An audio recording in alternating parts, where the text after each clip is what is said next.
అందరికీ నమస్తే. ఇప్పుడు రాష్ట్ర ప్రభుత్వంలో సంచలనం, కంపనం, కలకలం, అలజడి మొత్తం లీక్స్. అంటే రాష్ట్ర ప్రభుత్వంలో జరుగుతున్నది లీక్ ఎట్లయితుంది అనేది ప్రభుత్వం పంచాయతీ. అసలు లీక్ ఎట్లా చేసిన అన్న మీద ఏకంగా విజిలెన్స్ సర్వేలు, విజిలెన్స్తో ఎంక్వైరీ చేపిస్తున్నారు.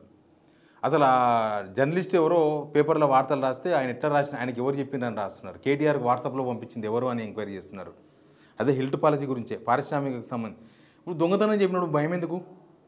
ఏమని తెలియదు. ప్రభుత్వం పారదర్శకంగా ఉండాలి. ప్రభుత్వంలో జరిగే అందరికీ తెలిస్తే తప్పే ఉంది. ఒక కేటీఆర్కే కాదు, ప్రజలకందరికీ తెలవాలి. కేటీఆర్కి తెలిసిందని చెప్పేసి ఒక ఎంక్వైరీ తయారు చేస్తున్నారు, ఒక ఎంక్వైరీ చేస్తున్నారు.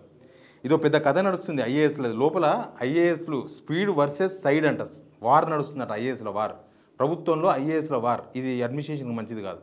అడ్మినిస్ట్రేషన్ మీద పరిపాలకులకు పట్టు లేకపోతే ఇట్లాంటివి జరుగుతాయి. ఏం జరిగిందో మీకు చెప్తా.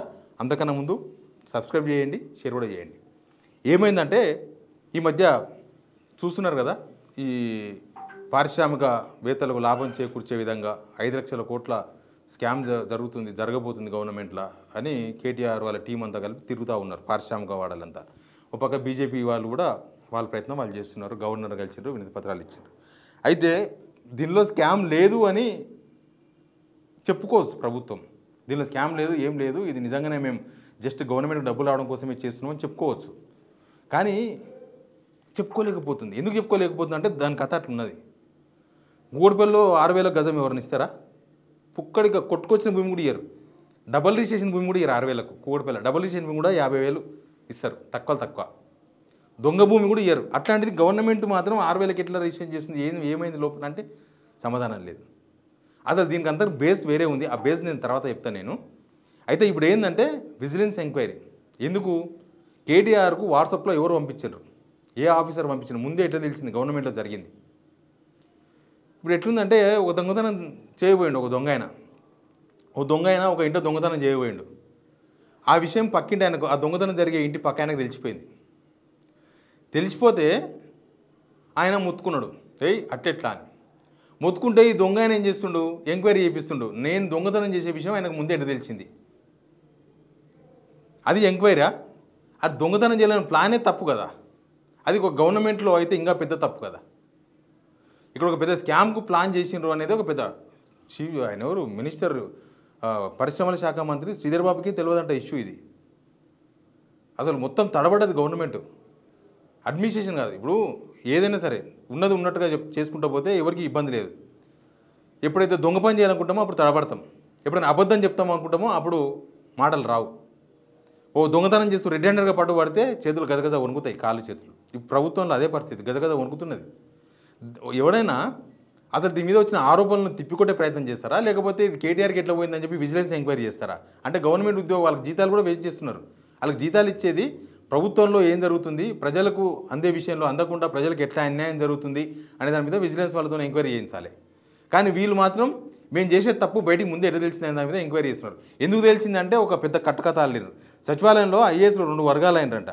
ఐఏఎస్లు అంతర్గత పోరు పీక్స్కు ఏరి 8 మంది సీనియర్ ఐఏఎస్లతో స్పీడ్ పీరియడ్ గ్రూప్ క్రియేట్ అయిందంట. స్పీడ్ వీళ్ళంతా సీఎం మీటింగ్స్, కీలక అంశాల బాధ్యతకు ఆ సభ్యులకే సమాచారం వెళ్తుందంట. మొత్తం ఆ 8 మంది చాలా కీలకమంట. మరి ఎవరో వాళ్ళు మన తెలంగాణలో అయితే కాదు, ఎందుకంటే తెలంగాణలో నమ్మరిల్లు. తర్వాత దానిలో ఏపీలో ఉండొచ్చు అంతా. తర్వాత మిగతా వాళ్ళంతా పక్కన పడేసిరంట. వాళ్ళంతా తీవ్ర అసంతృప్తితో ఉన్నారంట. అసంతృప్త అధికారులు కొందరు ఈ విషయాన్ని లీక్ చేసిరని ప్రచారం చేస్తున్నారు. ఎట్లుందంటే ఇది ఆయన ఇంటి మీద ఆయననే కిందికి దిగి అద్దాల మేడ ఆయనది తీసి రాయి తీసుకుని విసిరినట్టుంది ఇది. ఆయన గవర్నమెంటు, ఆయన ఐఏఎస్లు వాళ్ళందరూ కలిసి పనిచేస్తేనే ఆయన గవర్నమెంట్ నడుస్తుంది. లేకపోతే ఇప్పటిదాకా 2 సంవత్సరాలు ఎట్లా ఫెయిల్ అయ్యిండో ఇంకా మిగతా 3 సంవత్సరాలు ఇంతకన్నా అటర్ ఫ్లాప్ అవుతారు. ఐఏఎస్లో పంచాయతీలు పెట్టి, ఐపీఎస్లో పంచాయతీలు పెట్టి అసలు గవర్నమెంట్ ముందుకు నడవకుండా చేసి వీళ్ళు చేసే దొంగతనాలకు సపోర్ట్ చేయాలి. వాళ్ళు చేస్తలేరు. ఎందుకంటే వీళ్ళే కదా రూల్స్ ప్రకారం నడవాలి. అట్టెట్లా చేస్తారు? లీడర్లు చెప్తే ఐఏఎస్లు ఐపీఎస్ వినాలన్నా, అట్టెట్లా వింటారు? వినకూడదు కదా అని వీళ్ళే రూల్స్ మాట్లాడి ఇప్పుడు మా మాట వింటలేరు, మా మాట వినాలి కదా, మేము చెప్తే సంతకం చేయాలి కదా, మేమేం చెప్తే అదే రూలు, మీరెవరు అని మాట్లాడతారు. అంటే వీళ్ళ వరకు వస్తే ఆ సెగ తాకింది. ఇప్పుడు మీరు సమర్థిస్తారా దీన్ని? ఈ గవర్నమెంట్ ఏదో చేయబోయింది, దాన్ని ఇప్పటి వరకు కనీసం రేవంత్ రెడ్డి మౌనంగా ఉన్నాడు. అన్ని పిచ్చి పిచ్చి విషయాలని మాట్లాడతారు రేవంత్ రెడ్డి. ఆయన మీద తీవ్రమైన ఆరోపణలు, 5 లక్షల కోట్ల రూపాయలు అవినీతి జరగబోతుందన్న ఆరోపణలు వస్తే కనీసం మాట్లాడాలి కదా. చెప్పాలి కదా. నువ్వు చెప్తలేరు అంటేనే, మౌనంగా ఉన్నారంటేనే దీని వెనుక ఏదో బలమైనది ఉందని అర్థం. రేవంత్ రెడ్డి మొత్తం అన్ని విషయాలు మాట్లాడతారు, ఈ విషయం ఎందుకు మాట్లాడతలేరు? దీనికి కారణం ఏంది? 100% దీనిలో స్కామ్ జరిగిందని అందరూ ఒప్పుకుంటున్నట్టుగానే కనిపిస్తుంది. మినిస్టర్లు అసలు మాకు తెలియకుండా డైరెక్ట్ క్యాబినెట్లో ముందు చర్చ లేకుండా ఏం లేకుండా డైరెక్ట్ క్యాబినెట్కు కాపీ ఎట్లా వస్తుంది?